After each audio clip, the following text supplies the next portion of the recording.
सिंधुदुर्ग जिल्ह्यातील सिद्धिविनायक बिडवलकर खून प्रकरण ताजे असतानाच कणकवली तालुक्यातील सावडाव या गावामध्ये जमीन वादाच्या कारणावरून दाम्पत्याला अमानुष मारहाण झाल्याची घटना घडली आहे। या घटनेनंतर ठाकरे शिवसेनेकडून याचा जोरदार निषेध व्यक्त करण्यात आला आहे। दरम्यान आज शिवसेना ठाकरे गटाने कणकवली पोलीस प्रशासनाकडून या प्रकरणी आरोपींबाबत कारवाई होत नसल्याचा आरोप केला। यावर ठाकरे शिवसेनेने अधिकाऱ्यांना पोलीस उपविभागीय पोलीस अधिकारी घनश्याम आढाव यांना चांगलेच धारेवर धरले। यावेळी ठाकरे शिवसेनेचे माजी आमदार वैभव नाईक, संदेश पारकर, राजन तेली, सतीश सावंत, सुशांत नाईक आदी उपस्थित होते। दरम्यान पोलीस उपविभागीय अधिकारी आढाव यांनी या प्रकरणी सखोल चौकशी केली जाईल असे आश्वासन देताना या प्रकरणी परस्पर विरोधी तक्रारी करण्यात आल्या आहेत असे कणकवली पोलिसांनी सांगितले। मात्र या प्रकरणी कणकवली पोलिसांनी अधिक बोलण्यास नकार दिला।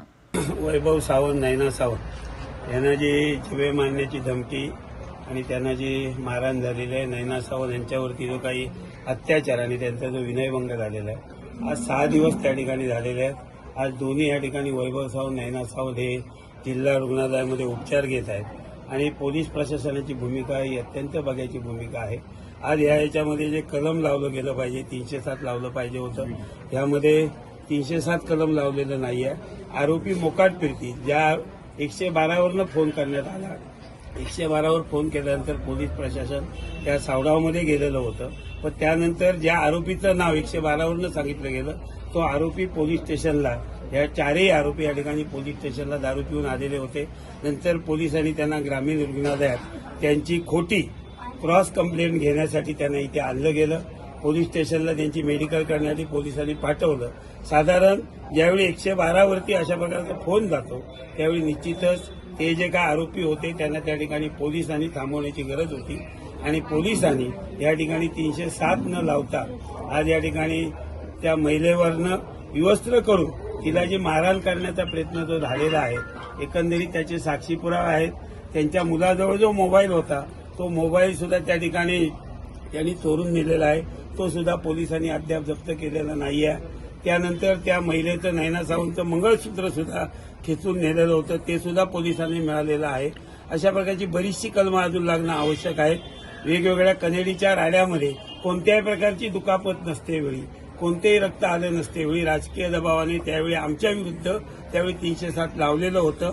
आज पोलीस हे शासनाचा पगार घेत आहेत, पण या ठिकाणी असलेल्या सत्तारूढ पक्षाच्या घरचं काम केल्यासारखं पोलीस वागत आहेत। एकंदरीत बीडमध्ये जी घटना घडली ती पोलिसांच्या नाकर्तेपणामुळे घडलेली आहे। कणकवलीमध्ये आज ही सुरुवात झालेली आहे आणि अशाच प्रकारे पोलिसांच्या नाकर्ते भूमिकेमुळे जर भविष्यात वेगळे प्रकार झाले तर त्याला या ठिकाणी पोलीस प्रशासन जबाबदार राहणार आहे। आज या ठिकाणी आम्हाला पोलीस प्रशासनाने कालच रात्री वैभवजी नाईक आम्हाला विनंती केली की मोर्चा काढू नका, पण येणाऱ्या 2 दिवसामध्ये या आरोपींना जर त्यांनी अटक केली नाही आणि 307 कलम लावलं नाही तर आमच्या राज्याचे असलेले विरोधी पक्षनेते असतील, शिवसेनेचे नेते संजय राऊत असतील, हे सुद्धा या घटनास्थळावरती येणार आहेत आणि ही जी काय अशा प्रकारची जी काही प्रवृत्ती पुन्हा या ठिकाणी फोफावते ही प्रवृत्ती पोलीस प्रशासनाने हाणून पाडण्याची जबाबदारी पोलिसांच्या, पोलिसांवरती जनतेचा विश्वास जो आहे हा जनतेचा विश्वास सार्थकी राखण्यासाठी त्यांनी या 307 कलम लावावं आणि ज्या महिलेला ज्या पद्धतीने तिची विटंबना केलेली आहे, बलात्कार करण्याचा प्रयत्न सुद्धा या आरोपींचा होता। एकंदरीत त्या मोबाईलचं शूटिंग जर पाहिलं तर मला वाटतं पोलिसांच्या लक्षात येईल आणि म्हणून पोलिसांनी राजकीय हस्तक्षेप थांबून वेळीच या ठिकाणी कारवाई करावी। बीडमध्ये ज्या पद्धतीने पोलिसांच्या नाकर्तेपणामुळे जे वातावरण हाताबाहेर केल्यानंतर संतोष देशमुखची ज्या ठिकाणी जशी मर्डर झाली तशी सुद्धा खून उद्या ह्या अशा प्रकारातनं होऊ शकतील आणि म्हणून पोलिसांना आज आम्ही विनंती केली आहे, पण 2 दिवसानंतर आम्ही पोलिसांना विनंती करणार नाही।